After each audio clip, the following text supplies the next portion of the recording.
The coaching business now after a year of working with you and Cody. I've managed to learn how to set up funnels, how to set up landing pages, how to set up events, how to promote events, how to load people into my Facebook group, my free group, and then from there do the upsell. So in terms of stacking an offer, so I've learned how to stack offers from you guys, how to write content, a whole bunch of other things too. And at this point, I have a few one-on-one coaching clients, and right now, and we have people in VIP as well too, and we're looking to the group coaching so that this way we have a group coaching program as opposed to just having one-on-one clients and so on and so forth. Whenever I did a training at a company, then people would sign up for Breakthrough, which is the $5,000 high ticket item. Digital marketers are quite frankly immune to economical circumstances that rise above. In fact, the worse things get, it's better for us because we need, I prefer it when it's a shit economy, quite frankly. No offense against anybody who it impacts, but it just weasels out the people who should have never been here in the first place. We have the race of urgency to make decisions, the patience to allow those decisions to roll out. I think this is it's a great strategy, great approach, to take on, and it gives me a little plan of action. No pain, no gain. Wasn't fucking lying. All right, it's painful at first to have, but then the pain turns to pleasure after the pain is over, right? Just like a workout. All right, let's game plan. Why don't you give me the lay of the land of where you're at and where we need to go? And then we'll kind of create a foundational plan and figure out how we can get there. Okay, cool. So in terms of the lay of the land right now, where I am with everything is, Follow Up Beast is up and running. So we've taken on, I believe, close to 5 or 7 brand new clients in the last 30 days, which has been awesome. And, we're still keeping some of the other clients on board from last year, which is great. Learning a lot in the process in terms of running that agency or that format in terms of having a platform. And then the coaching business now after a year of working with you and Cody, right? Just a little bit over a year. It's pretty much, I've managed to learn how to set up funnels, how to set up landing pages, how to set up events, how to promote events, how to load people into my Facebook group, my free group, and then from there do the upsell. So in terms of stacking an offer, so I've learned how to stack offers from you guys, how to write content, a whole bunch of other things too. And, at this point, I have a few one-on-one coaching clients, and right now, and we have people in VIP as well too, and we're looking to, the next step is the group coaching so that this way we have a group coaching program as opposed to just having one-on-one clients and so on and so forth. Okay, so right now we have Follow Up Beast, which is the SaaS. We got the downsell club, the VIP club, and then your one-on-one. Right. Okay, so now you want a high ticket group coaching environment, kind of like what we do, the GSD. Yeah, exactly. That's the next step. That's the next plan. Okay, and then when do you want that to roll out by? In terms of timing, so you don't lose focus on the 3 things you're doing right now, because it's a lot going on in the sense of, from an entrepreneurship standpoint, you might be able to handle it, but adding a 4th in, I don't want the rails to fall off, and I'd almost rather just see build these other things up and then start to downsell your one-on-ones into a group community once they start to graduate or they feel like they've had enough coaching. Because that's just how mentorship sometimes works, is the person that gets you there, you just quit and then you go fuck around by yourself for a little bit and then you go find some totally new person that you've started a whole new relationship with, right?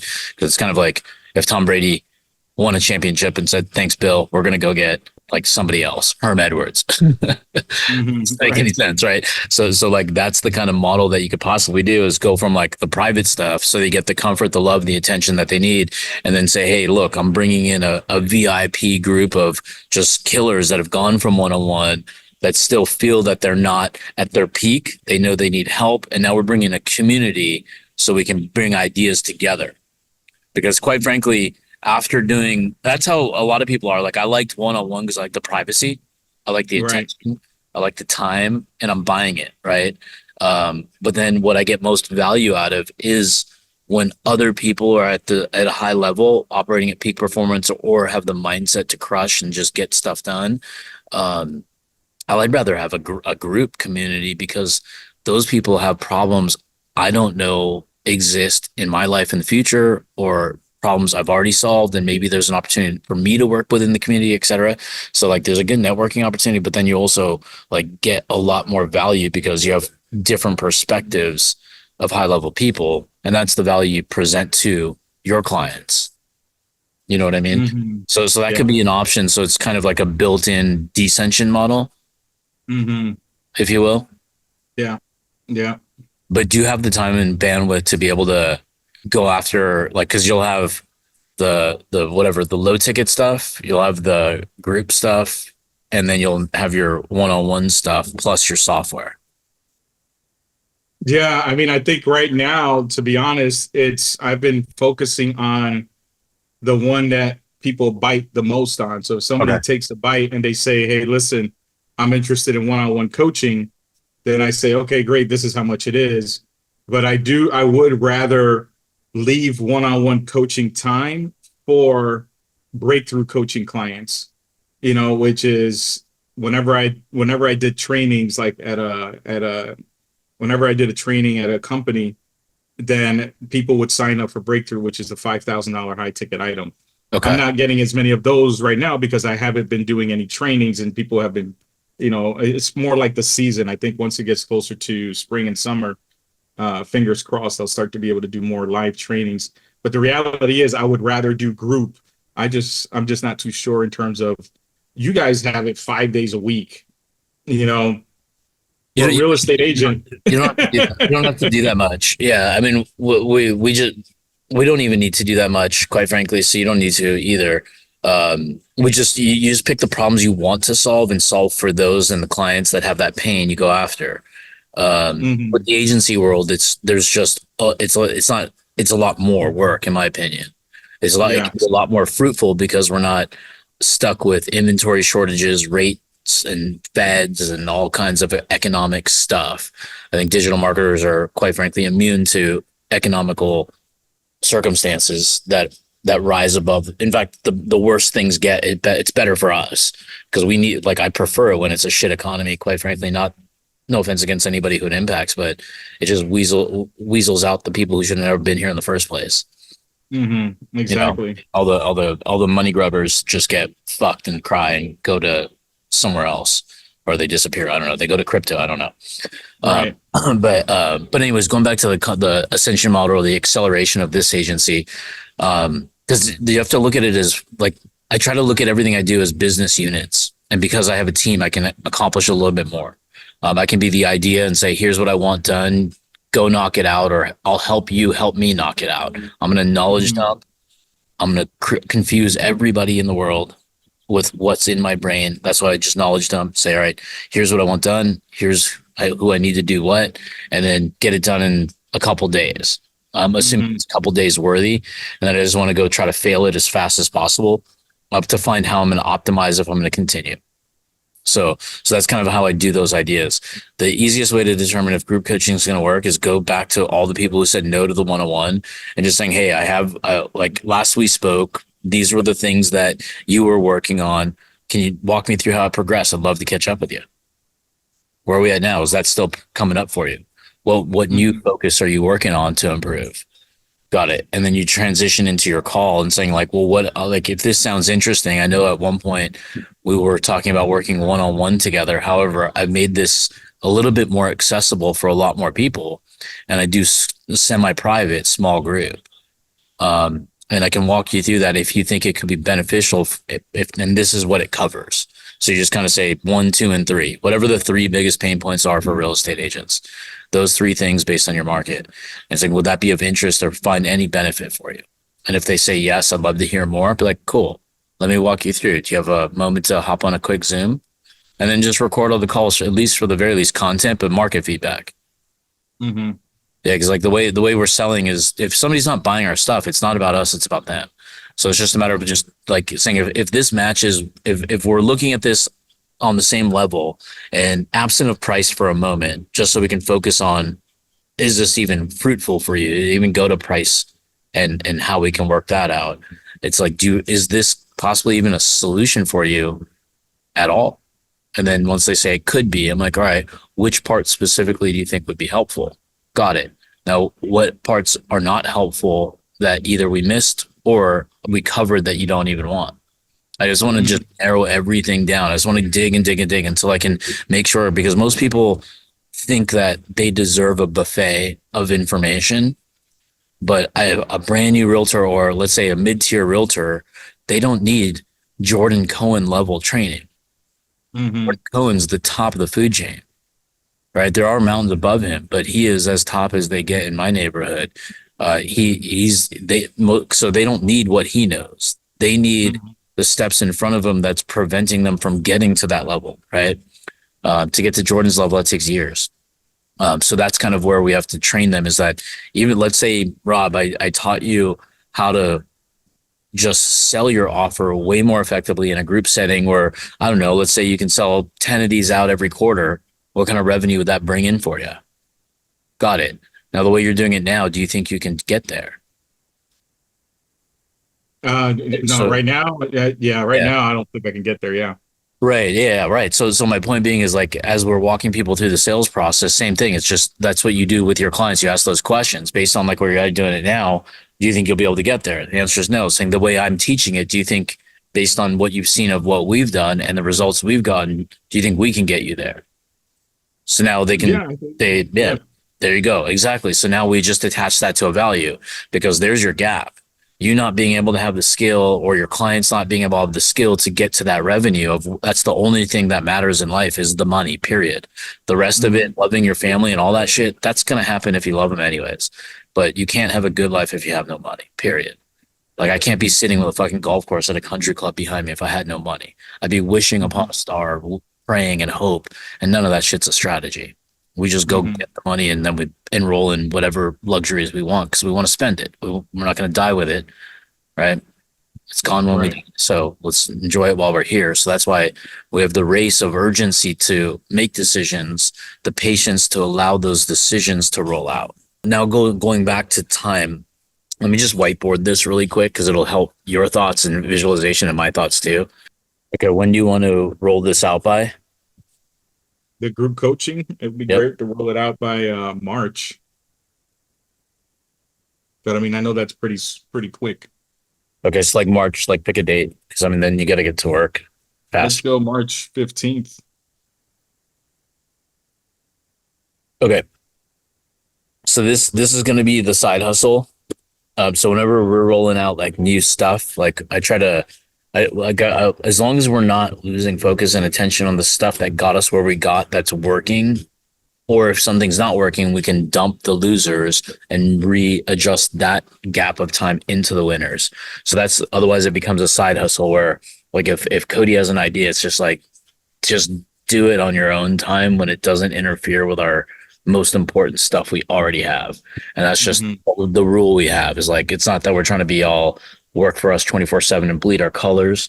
We want that, of course, but it's just like, this is like not where we make money. We don't know if it's going to work or not. So now we need to do some tests, and the tests I use are existing clients. Okay, so you don't even really need like more than a Google Doc to put like the to do part together, you know? Whoops. Um, but these are the areas of focus in my mind. Just kind of list, like, hearing where you're at and where you want to go, is I would just do calls to my text calls, any kind of like relevant communication where people respond to, Hmm. to the existing clients.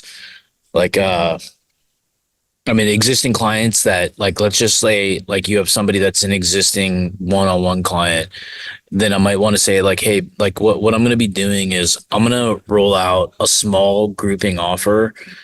I know that you're sophisticated and really good at what you do, since I work with you on the one-on-one side. Do you know anybody who may not be at your level yet that you can maybe recommend to me so I could just run this idea by them? So that's one way to do it to the existing clients. Then the other existing clients are right here in your silver club. So Hmm. the existing clients could get you market research and referrals. Past clients that are no longer active, you can make this offer to. Leads that you didn't close, you could re-offer to.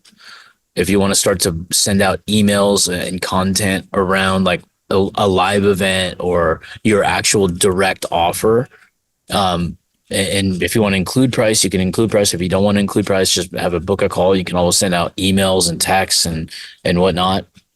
Other people and friends with your clients. This is not mine. With your clients for referrals or JVs, and that works extremely well. Like here, let me see what questions you have once I'm done with this, and then obviously you got to talk about it on social videos, etc. Offers via groups and lives. Hmm. When you do your group lives, you can say, "I'm going to be rolling this out. It's not available. It's beta. We're only going to be accepting 4 people. I know I have 1 spot secured. We have 3. We're going to have 3 left. If anybody has any level of interest, just go ahead and DM me, and I'll just walk you through it. And if it's a good idea for you, that's totally fine. We'll fill up regardless. So I'd love to work with anybody, it's going to be on a first come first serve basis. So you can kind of alleviate the threat of like, I'm not going to take your money now. I'm just going to be walking people through this thing, just show it to you. And then that's it. If it's for you, amazing. If not, totally cool. We can at least connect. Hmm. So that worked really, really well. And then I would do probably enrollment periods. So it has a true sense of urgency and it has a limitation. So if somebody is outside of it, like let's say you have 4 seats and the 5th person wants to come in, you do actually have true capacity to add one more without losing group quality. You can be stronger on the sales call. Be like, look, we're filled up, man. But if the group is cool with it and we bring in a 5th person, let me just give you the structure and everything, because if you're serious, I'll go ask them. And if everybody says yes, I don't know that they'd be opposed to it or for it. I'm assuming they'd be cool with it. Um, Here's the price. How do you pick the time? My biggest challenge has always been with group is that you have a combination of people who are full-time agents, people who are part-time agents, people who just can't seem to keep a schedule. I mean, I've stayed away from Fridays. Fridays and Mondays typically are incredibly difficult. And then you have Tuesday, Wednesday, and Thursday where they're attending like a office team meeting, or it's just, What if you don't pick daylight hours in the sense of 5 p.m.? But mhm, is there a gap in it? Is there a common time? Because I would imagine they are absolutely doing nothing on a Monday, you know? mhm. Yeah, that could be an option. 5 p.m. on Monday. Um, that would be 5 p.m. Eastern Standard, 2 p.m. Pacific. Yeah. Yeah, I mean you can find the day and the time. That I'm Mhm. not overly concerned about because I'm just imagining what the realtor that I use last is doing specifically at 4:24 p.m. if they're not on a phone or showing a home, right? Mhm. What do you do? Sitting at soccer practice? Cool, log on Zoom. Right. Right. So I think it's just the priorities that are up to that individual that once they've committed to the price, if the objection is, oh, I can't make 2 p.m. and the reasoning isn't like a legitimate concern. Like I get fitness. If somebody's like, oh, my favorite yoga teacher's at 2, I get how cult like it is. That to me is somewhat acceptable because it's their health. But if it's something idiotic, then we just have to go through objections and loop that around. Um, Mhm. but this is going to be the fastest way to test if this works. Because I mean, given what you just said about the variance in people's location, time zones, and availability could be different. That's probably why they're attracted to some one-on-ones. Yeah. You know what I mean? That's yeah. That's So, probably so part of it. Yeah. one of the other things you could try and is pairs. Saying like what I've noticed is when I pair my clients up with somebody through these one-on-ones, we bring 2 people into the calls, we get a lot more value for everybody because people are asking different perspectives. But it'd be cool with you if I pair you up with somebody. And then you could Mhm. still position it as one-to-one in pairs and then bring in hey, I want to, like, we have a really cool, like a beast that's enrolling. Do you mind if I bring them in this group? I hand selected them because I think there's a culture match. So you can start to build it in that way too. You know, because that's kind of what what we've done in my training place that I go to. It was I was doing one on one a while ago, and then yes, it was hard and it was cool, and then we started chatting a little bit more than we should have, than working out. And then when we brought in a second person saying, "Hey, this dude is going to work out with us. We're going to do the same workouts. They work hard too." Then it was a matter of like we wanted to beat each other, and then the workouts got more serious, you know. And then we brought in somebody else, and then workouts got even more serious. Then now it's a whole group, like 3 to 5 people, maybe six. We don't know. It could be eight, right? We don't know who's going to attend. So that's kind of the value, is the fuel that it provides. But this is the plan of how I would first test it.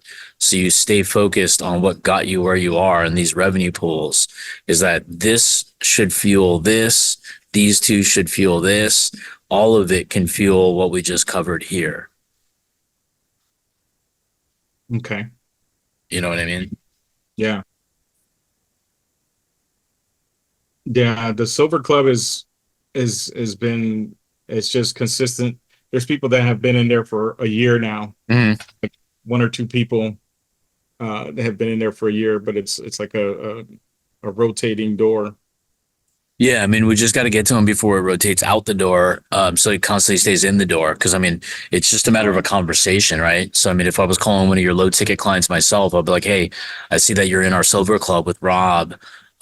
Just wanted to run some ideas by you and see where you're at in the trainings, and then just feel them out. How's business? What are you trying to solve for? Got it. Like, have you considered improving your software stack where you can automate a lot more things?" And I can explain what that means, because I know you get all the free stuff and all those like goodies, almost like Halloween candy out everywhere, right? Um, but if we're not using it, it actually in turn hurts us. And if there's ever an opportunity to switch brokerages on it, we lose it all. So we have some stuff where we help build out like low cost software solutions for everybody, and people can onboard it regardless of your tech experience. Right. So it's kind of covering all bases, that low tech, easy, make more money. You're protected from changing from KW to Cola Banker or Remax or whatever. So it doesn't really matter who you're with anymore, because you're the brand using their brand as leverage, as a carrot, you know?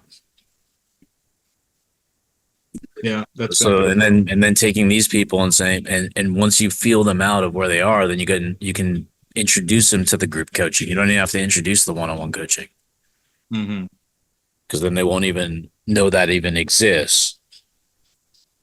And if they ask, do you do one-on-one coaching, saying anybody who comes through the group and requires that level of attention, then we can work something out. Got it. Yeah, because somebody asked me today that enrolled in the GSD, do you do one-on-one coaching? I said, yeah, if you sign up for the annual. Do you want to do that? Like, no, let's start here. Okay, no problem. Upgrade when you want. Okay. That's a great approach if you sign up for the annual.